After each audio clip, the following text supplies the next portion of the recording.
Olá, maristas de Champagnat.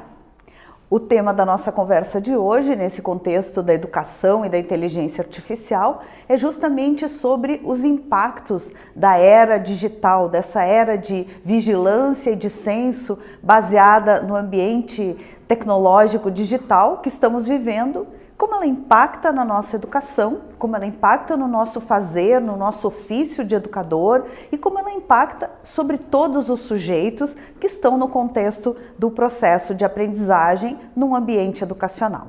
Pois muito bem, vamos começar abordando o nosso pano de fundo. Em que mundo nós estamos vivendo hoje? Qual é o espírito do nosso tempo? Como nós estamos, o que são os grandes marcos do nosso tempo? E como todas as grandes metamorfoses de época, e nos coube viver em uma delas, vivemos uma transformação profunda e ubíqua, ou seja, tudo muda ao mesmo tempo, tudo muda os nossos parâmetros, as nossas certezas, tudo está em transformação. Esse tempo é o que o grande sociólogo alemão Ulrich Beck nomeia como tempos de metamorfose do mundo. Nos coube viver nesses tempos e temos que enfrentá-los. O que é a marca de uma grande metamorfose? Se olharmos a história da humanidade, nós vamos ver que as mudanças de tecnologia, de informação e comunicação sempre foram os grandes marcadores das transformações. Pois então, agora estamos vivendo em plena mudança de ambiente tecnológico para a informação e para a comunicação. Como vocês vêm estudando, analisando, aí nesse contexto da educação e da inteligência artificial e de tantos outros temas que têm recaído diariamente sobre as nossas organizações educacionais, nós precisamos entender esta nova ambiência, a ambiência tecnológica digital. Hoje a comunicação se dá toda nesse ambiente. Não é só comunicação, A nossa vida toda se teletransportou para o ambiente digital. Quem aqui, Quem de nós hoje consegue tocar o seu cotidiano sem depender de plataformas digitais? Sem depender de plataformas digitais para tudo que a gente faz na vida. Desde uma transação bancária até a comemoração de um aniversário de um familiar que está distante, fisicamente distante da gente.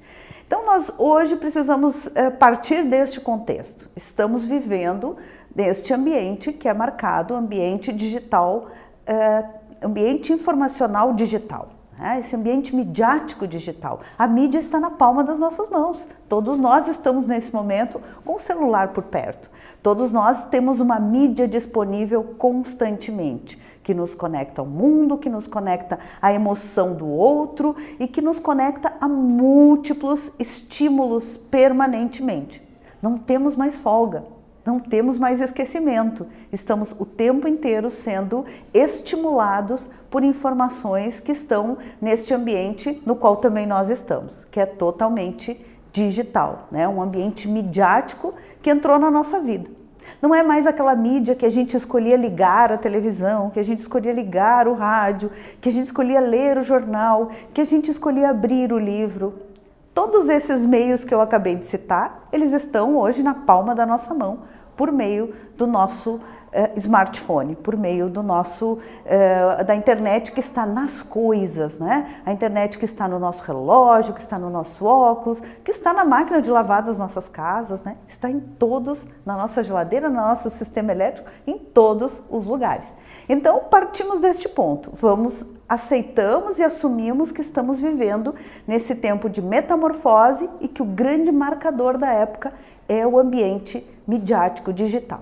E como é que ele impacta sobre a educação? Como é que ele impacta sobre as nossas escolas? Sobre os sujeitos que estão implicados no processo de aprendizagem.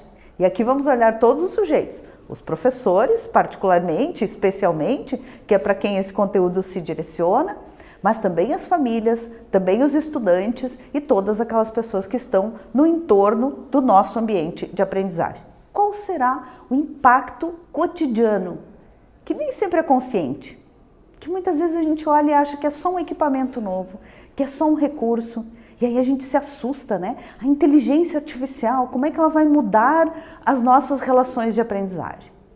Então, justamente para que a gente não viva de sobressalto, a gente precisa olhar o cenário, precisamos fazer aquele efeito drone. Entrar no drone, olhar o cenário, olhar o impacto e aí saber como atuar a partir de todo esse cenário que nós estamos conseguindo ver neste momento. Talvez com o horizonte do tempo a gente consiga entender melhor, mas hoje é o que nós conseguimos ver, conseguimos compreender e como conseguimos atuar. Pois muito bem, no conjunto desses impactos que estamos vivendo pela nossa mudança de plataforma, mais do que isso, né? Mudança de era informacional e comunicacional, nós podemos antever este cenário pelas redes online, que já existiam, né, gente? Vamos combinar, redes de pessoas em torno de temas sempre existiram. Desde a oralidade, desde que nos juntávamos em torno da fogueira para transmitir para as gerações, né, que estavam chegando os aprendizados, o conhecimento, a sabedoria. As redes sempre existiram, mas hoje elas estão configuradas num ambiente intensivo, um ambiente online permanente, um ambiente que não descansa. A nossa sociedade, aliás, está sendo reconhecida pela sociedade do cansaço, uma sociedade que não descansa, que está sempre conectada. Podemos olhar pelos recursos que facilitam a nossa vida, né? Podemos olhar pelos recursos técnicos, né? Pelas câmeras, pela qualidade de captação de som, de imagem, pelo acesso à informação. Nós temos hoje o rádio rodando no nosso carro, rodando na internet, né? Não o rádio convencional, mas o rádio via internet, a televisão em todos os momentos, né? As mensagens que nós podemos nos enviar aí, que até bem pouco tempo eram só de texto e de áudio, agora já podem ser também em formato de vídeo.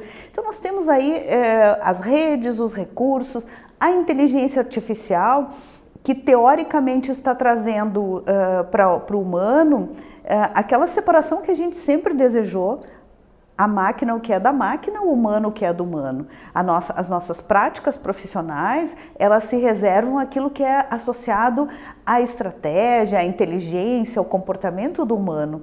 Obviamente que nós, como educadores, como profissionais, como pensadores do nosso tempo, como observadores do nosso tempo, podemos enxergar coisas muito boas decorrentes dessa mudança toda e outras nem tanto.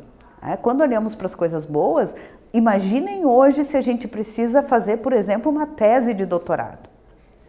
O acesso ao conhecimento, as trocas com os pesquisadores internacionais, a presença, inclusive, né, estivemos nesses anos de pandemia e continuamos estando em congressos internacionais sem sair da sala da nossa casa, sem sair do nosso escritório, né, tudo que a gente tem feito, tudo que essa tecnologia tem proporcionado de democratização e de democratização do acesso, principalmente. Hoje a gente consegue informações antes muito reservadas e guardadas a 7 chaves, né? Vivemos o que o Dominique Volton chama da sociedade aberta. Hoje todos nós temos acesso à informação e à manifestação.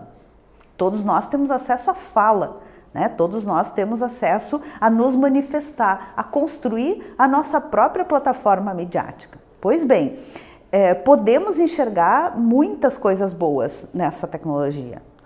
Aceleração do tempo, nós podemos hoje fazer as coisas muito mais rápido, fazer e refazer, melhorar a nossa produção, encontrar nosso conjunto de referências infinitamente maior graças a essa tecnologia. Hoje, tudo aquilo que a gente desejar pesquisar, descobrir, inventar, a gente tem recursos disponíveis como nenhuma outra geração humana teve. Então isso é uma grande dádiva para todos nós, educadores que trabalhamos com conhecimento. Pois bem, aqui não querendo fazer com vocês um discurso simplificador, maniqueísta, mas a gente sempre precisa saber que tudo tem dimensões positivas, dimensões negativas.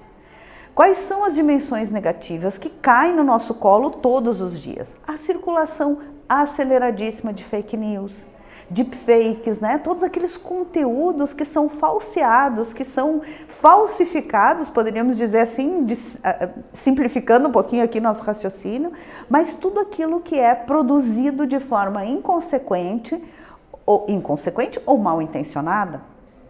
Também há recursos para todas aquelas intencionalidades, né, as melhores e as piores. Eu tive um professor no doutorado que ele sempre dizia que a tecnologia é neutra, né? A disciplina chamava determinismo tecnológico. A tecnologia é neutra. O que vai fazer com que nós a usemos da melhor forma ou da pior forma somos nós humanos. Nós é que direcionamos o uso conforme as nossas intenções, os nossos desejos, até a nossa própria inconsciência de algumas coisas. Então, estamos tendo que resolver aí as fake news, as deepfakes, os boatos, né? Quem de nós não se vê às voltas com boatos que circulam livremente pelos grupos de WhatsApp, que muitas vezes colocam reputações de instituições, de pessoas, de profissionais em jogo, né? Verdades que são socialmente construídas. Todos nós estamos nos deparando com situações como essa. Até um outro extremo que é do próprio vício, né? Na dopamina, que é dispensada para todos nós quando nós temos ali nosso uso sistemático da informação via redes sociais. Estamos viciando, né, nessa recompensa que nós estamos recebendo insistentemente nas redes sociais. Na contrapartida, vejam que interessante, né? Esse ambiente que muitas vezes pode ser extremamente perigoso, especialmente para as nossas crianças e adolescentes, ele nos oferece também um antídoto. Ele também nos oferece informação sobre o que está acontecendo. Então é um ambiente, a gente reclama um pouquinho, né? Porque é muita coisa sobre a nossa época, é muita demanda sobre nós professores para a gente poder interpretar, receber, interpretar e fazer com que a sociedade também compreenda o que nós estamos vivendo. Mas ele é um tempo riquíssimo de vivências, né? De experiências sociais sobre as quais a gente tem condições de observar e fazer as nossas abstrações do nosso conhecimento. Então é importante que a gente perceba, o impacto é sobre todos nós. Sabe aquele discurso que a gente gosta de fazer como professor, assim, a sociedade está assim, as crianças estão assadas, os adolescentes estão difíceis, como se nós não fizéssemos parte desse mundo? Esqueçam, gente, nós estamos nesse mundo também, nós também somos vítimas, né? Se não pensarmos sobre o ambiente midiático digital, se não refletirmos sobre ele, também seremos vítimas. Então aqui estamos colocando todos nós juntos, todas as nossas comunidades, né, educativas, todos os nossos ambientes, das nossas escolas, dos nossos centros sociais, das nossas universidades, estamos ali, professores, estudantes, famílias, entornos, todos nós implicados nessas mesmas consequências, que são positivas na grande maioria das vezes, mas que também trazem pontos cruciais, né? A inteligência artificial aí trazendo um questionamento sobre a autoria e sobre a autoridade, né? De quem é aquele conhecimento que circula, que cuidados nós precisamos ter, que cuidados nós precisamos ter com a autoria dos conhecimentos. Hoje parece tudo fruto daquela famosa inteligência coletiva que Pierre Levy falava lá no início na chegada, né? Na popularização da internet. Mas será que é assim mesmo? Como é que a gente se sente quando os conteúdos que a gente produz com tanto carinho, com tanta atenção, passam a circular sem autoria, sem referência? Isso tem implicações, inclusive, que o ambiente jurídico está precisando entender, está precisando ficar atento, né? Temos legislação tentando amadurecer, temos LGPD no Brasil, temos uma legislação muito mais rigorosa com a autoria e os conteúdos em países do hemisfério norte, como especialmente a Europa, né? A Europa sendo bastante rigorosa no uso e no consumo dos conteúdos, porque o que está acontecendo, gente? As grandes empresas, as grandes companhias, as big techs, elas não produzem conteúdo. Então, pela primeira vez na história, nós somos numa cadeia produtiva, nós somos fornecedores e consumidores. Ou seja, o grande produto das plataformas digitais é o nosso conteúdo, é o conteúdo que nós produzimos. E esse conteúdo é disseminado e nós consumimos o comportamento social decorrente desse conteúdo. Portanto, somos os fornecedores e os consumidores. Compramos aquilo que nós mesmos produzimos. Isso é inédito, isso precisa ser pensado. Então, o grande convite aqui, minha gente, é que a gente consiga refletir sobre essas consequências, esses impactos positivos e esses impactos negativos para o nosso ambiente educacional. E diante desse cenário, desse contexto de metamorfose, de tantas coisas positivas e negativas, o que nos cabe fazer como educadores? E especialmente como educadores maristas, que somos comprometidos com uma educação integral, com uma educação que não olha só a dimensão cognitiva do sujeito, né, mas que olha toda a sua integralidade. O que nos cabe fazer diante desse cenário e dessas reflexões todas que viemos fazendo aí com o acesso que temos ao conhecimento?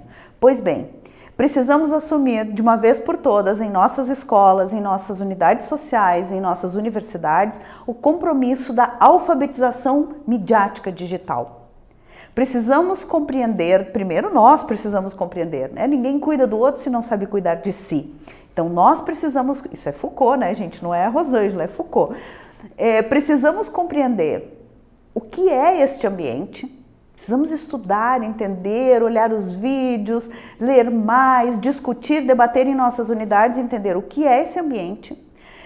Precisamos entender como nos comportar e como usar este ambiente. Então temos aí grandes frentes que nós precisamos trabalhar arduamente para então multiplicar esse conhecimento na nossa comunidade educativa.